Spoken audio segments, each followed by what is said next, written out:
आज हमारे बीच में हमारे यहाँ के कैबिनेट मंत्री आदरणीय जोराराम जी हमारे मुख्य अतिथि के रूप में विराजमान हैं। हमारे सभी विधायक और उपस्थित सभी अतिथिगण और आए हुए सभी सज्जनों, सभी मेरे युवा साथियों, मातृशक्ति के रूप में बैठी माता और बहनों और सभी उद्योग जगत से जुड़े हुए उद्योगपतिगण और इनके भी अभी वो चुनाव चल रहे हैं तो उसी रंगत में रंगे हुए भी हैं। शांतिलाल जी भी बैठे हैं, रूप जी भी बैठे हैं। तो सभी हमारे विश्व हिंदू परिषद और संघ परिवार से जुड़े हुए, विचार परिवार से जुड़े हुए बंधुगण, वैसे मुख्य अतिथि का उद्बोधन होने के बाद में विषय रहता नहीं है, लेकिन फिर भी आपने मुझे आदेश दिया है तो निश्चित रूप से दो शब्द मैं जरूर कहूँगा। मैं सबसे पहले तो पुरुषोत्तम जी को और पुरुषोत्तम जी की पूरी टीम को बहुत बहुत धन्यवाद दूंगा। और विश्व हिंदू परिषद ने जिस तरह से और विचार परिवार ने आज से लगभग 8-9 साल पहले इस काम को यहाँ पे शुरू किया, बाकी तो पूरी सब जगह चल रहा है। 5000 पेड़ अभी लगे हुए हैं। हाँ, और मैं सबसे पहले जिस दिन यहाँ पर इसका उद्घाटन या पहला वृक्षारोपण किया था उस दिन भी मैं साक्षी था यहाँ पे। और उस समय यहाँ पे जंगल था, ये फैक्ट्रियां भी नहीं थी इस समय, उस समय आसपास स्टेट थर्ड फेज की थी। लेकिन आज इन 9 सालों के अंदर ये इंडस्ट्रीज भी यहाँ तक पहुँच गई और एक दिन ऐसा आएगा कि ये जो जमीन ये सेंटर में आ जाएगी और उस समय पर्यावरण की हमें बहुत आवश्यकता होगी।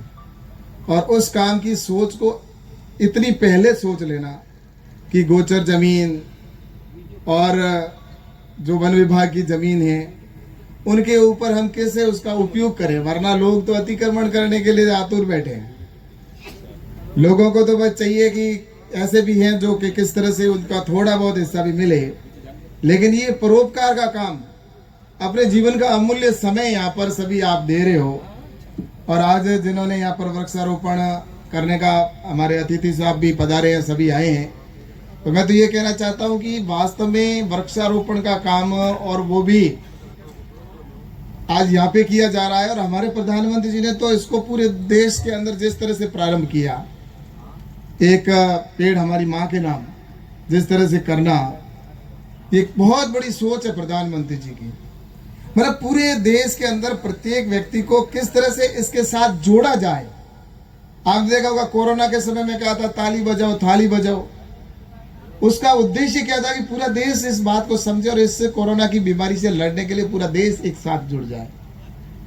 उसी प्रकार से इसको इसके साथ जोड़ा कि हम अपनी माँ के नाम से अगर एक वृक्ष भी लगाएंगे तो करोड़ों करोड़ वृक्ष हमारे यहाँ पर इस देश के अंदर एक साथ लग जाएंगे। और पर्यावरण की पूरी देश दुनिया को चिंता है। जिस तरह से ग्लोबल वार्मिंग की परिस्थिति को अगर देखा जाए तो ये जो अभी बात कर रहे थे पूर्व वक्ता जोराराम जी और पूर्व वक्ता ने बताया कि पर्यावरण के अंदर अभी अपन ने 50 सेंटीग्रेड, 52 सेंटीग्रेड, 53 सेंटीग्रेड का तापमान देखा, तो जिस समय कोई वृक्ष यहाँ पर होता ही नहीं था उस समय भी इतना तापमान नहीं होता था। हमारे यहाँ पर तो वृक्ष गांवों के अंदर जाते थे, किसी एक व्यक्ति के अगर कोई नीम लगा हुआ होता था तो गांव के अंदर होते थे ढाणी कौन सी के बोल सके, नीम वाली ढाणी कहता को कहता। तो इस तरह से एक व्यक्ति को होता है तो उसको याद करते, किसी के जाड़ होती थी तो उसको जाड़ के जाड़ वाली ढाणी या खेजड़ियां वगैरह बिल्कुल नहीं होती थी। लेकिन आज इतना सब कुछ आप अपन देख रहे हैं, पर्यावरण को लगातार प्रयास किए जा रहे हैं, विश्व स्तर पे किए जा रहे हैं। प्रधानमंत्री आदरणीय नरेंद्र मोदी जी के नेतृत्व में आपने देखा होगा जब भी वो यूएनओ या कहीं पर भी अपनी बात को रखते हैं तो पर्यावरण की बात को रखते हैं और आज दुनिया मानने लगी है। और प्रधानमंत्री नरेंद्र मोदी जी जो बात कहते हैं उसके पीछे, हर किसी बात के पीछे कोई न कोई कारण होता है। आपने देखा होगा प्रधानमंत्री जी अभी वृक्षारोपण की बात की, फिर उसके बाद में योग दिवस आज पूरी दुनिया में लेके गए। और योग के पीछे उद्देश्य प्रधानमंत्री जी क्या कि उसके साथ हम अपने देश के युवाओं को, अगर योग दुनिया में जाएगा तो स्वास्थ्य का लाभ होगा, लेकिन जिनको योग सीखना है वो हमारे यहाँ से योग टीचर को भी लेके जाएंगे तो यहाँ के युवाओं को रोजगार भी मिलेगा। उद्देश्य उसके पीछे और भी कई है। अभी मिलेट्स ईयर प्रारंभ किया आप देखो मिलेट्स ईयर यानी कि बाजरा, ज्वार, रागी, कंगनी, कुटकी खानी चाहिए, स्वास्थ्य के लिए बहुत लाभदायक है। हमारे पूर्वज तो कहते ही थे, हम खाते भी थे, हमने अभी छोड़ दिया। जब से ये गेहूं और आया है पिछले अगर 50, 60 साल 70 सालों के अंदर, ये डायबिटीज और जिस तरह की बीमारियां और ये सब हो रही है। पहले बाजरी जगह जीमता क्या राबड़ी ठोकता पोंगे की को तुम, लेकिन अब तो ये डायबिटीज जैसी कई प्रकार की बीमारी है ये। तो मेरा कहने का तात्पर्य कि मिलेट्स ईयर को जो लेके गए दुनिया में, तो उसका सबसे बड़ा फायदा किसको हो रहा है? दुनिया में सब जगह 5 स्टार होटल में मिलेट्स सीरियल मिलेगा। आदमी की आम जन के अंदर एक मिलेट्स के प्रति हो गया। उसका फायदा क्या कि दुनिया में 20% अगर उत्पादन मिलेट्स का होता है, बाजरा ज्वार का, तो 20 दुनिया का जितना होता है उसमें से 20% हिंदुस्तान में होता है, और जितना हिंदुस्तान में होता है उसका 20% राजस्थान के अंदर होता है, और राजस्थान में जितना होता है उसका 20% बाड़मेर जैसलमेर में होता है। तो सबसे ज्यादा हमारे यहाँ के किसान को फायदा होगा। दुनिया को अगर मिलेट्स की बाजरे की जरूरत है तो हिंदुस्तान से जाएगी, बाड़मेर से जाएगी। तो किसानों के जो 1500 और 1200 भाव थे, आज 3000 के बाजरे के भाव हो गए। तो उसका फायदा किसान को मिलता है। उसके पीछे ये भी कारण है। अभी मोदी जी कहीं पर भी अगर इंटरनेशनल स्तर पर वार्ता करते हैं, दो देशों के बीच की अगर होती है डेलीगेशन के बीच में, तो वो हिंदी में बात करते हैं। टीवी में लाइव भी आता है। अब हिंदी में बात करते हैं, ऐसा नहीं कि मोदी जी को अंग्रेजी आती नहीं है, उनको इंग्लिश आती है, बड़े अच्छे से वो बात करते हैं, लेकिन जानबूझकर हिंदी बोलते हैं। वो जानबूझकर हिंदी बोलना, यानी कि अगर जिस तरह अंग्रेज आए थे दुनिया के दूसरे देशों पर राज कर रहे थे, तो उनको जिसको अंग्रेजों को समझना है तो इंग्लिश सीखो। इंग्लिश सीखते थे कि नहीं सीखते थे? भाई अंग्रेज बोलते तो अपन कैसे, वो कोई मारवाड़ी थोड़ी सीखते थे, अपन को अंग्रेजी सीखनी पड़ती थी। हिंदी को थोड़ी बोलते थे, अपने को इंग्लिश सीखनी पड़ती थी। तो अब मोदी जी कहते हैं अगर दुनिया को हिंदी समझनी है, हिंदुस्तान को समझना है, हिंदुस्तान की संस्कृति को समझना है, तो इनको हिंदी सीखनी पड़ेगी। और इसीलिए मेरे युवा साथियों को रोजगार मिलेगा। जिस आज लगभग 100 से अधिक देशों के अंदर हिंदी ऑप्शनल विषय शुरू कर दिया। दूसरे देशों के अंदर मोदी जी ने जब से हिंदी शुरू की है, उसके बाद में देशों के अंदर दूसरे देशों में हिंदी सब्जेक्ट शुरू हुआ है। तो ये सारी चीजें, ये परिवर्तन का समय जो चल रहा है, इसके अंदर प्रत्येक व्यक्ति का योगदान हो। और मैं तो आप सबसे कहना चाहता हूं कि ऐसा जो ये अभी पूर्व में बताया कि वृक्षारोपण करना, वृक्षों के प्रति प्यार, और ये हमारा आज से नहीं है, बरसों बरसों से हम करते आए। अमृता देवी बिश्नोई जिस तरह से आप और हम सब जानते हैं, कितने लोगों ने इस वृक्ष के लिए अपने प्राणों की आहुति दे दी।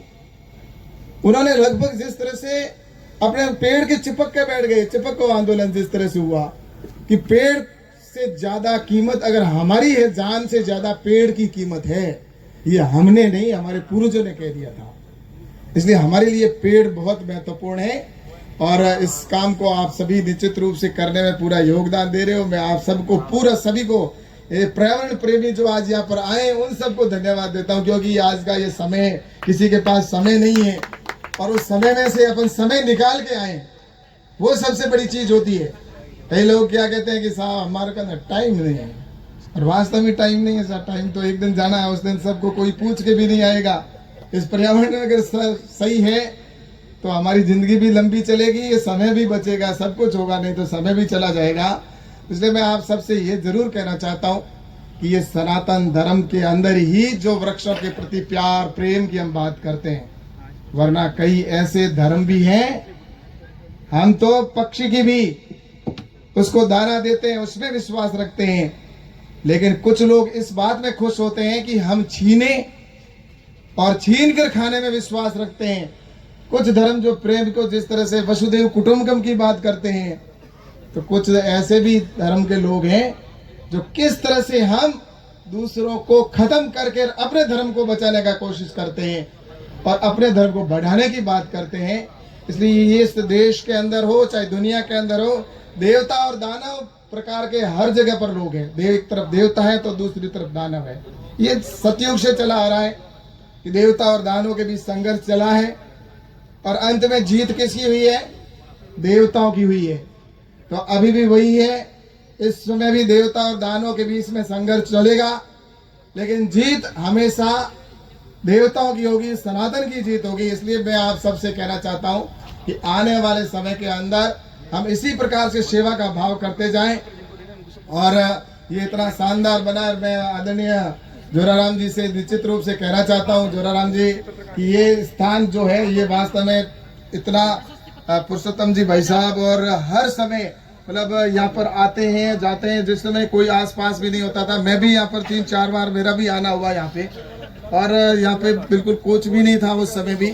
लेकिन निश्चित रूप से मैं धन्यवाद दूंगा हमारे प्रधानमंत्री जी को कि उन्होंने ये किया। ऐसे ही अपने यहाँ पर भजन लाल जी ने भी ये जो हरियाणा और राजस्थान के तहत पूरे राजस्थान के अंदर जिस तरह से वृक्षारोपण का कार्यक्रम का अभियान शुरू किया गया है, तो मैं राजस्थान की सरकार को भी बहुत बहुत धन्यवाद दूंगा।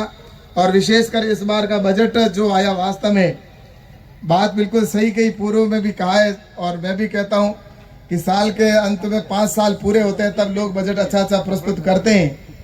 लेकिन क्या हाँ ठीक है, चुनाव के समय में लॉलीपॉप पकड़ा देते हैं, लेकिन जिनके मन में कुछ कर गुजरने की बात होती है, वही आपने देखा होगा मोदी जी के भी वही है। धारा 370 पहले ही वर्ष के अंदर उन्होंने समाप्त कर दी थी। सरकार का पूर्ण बहुमत बन गया। ऐसा नहीं कि चुनाव के अंत के समय में धारा 370 हटाएंगे हम 5 साल जब पूरे हो जाएंगे। धारा 370 तो इसी प्रकार से भजन लाल जी ने भी यहाँ पर बजट पहले ही साल के अंदर अपने इस पहले बजट के अंदर इस तरह से एक शानदार बजट राजस्थान की जनता को देने का किया है।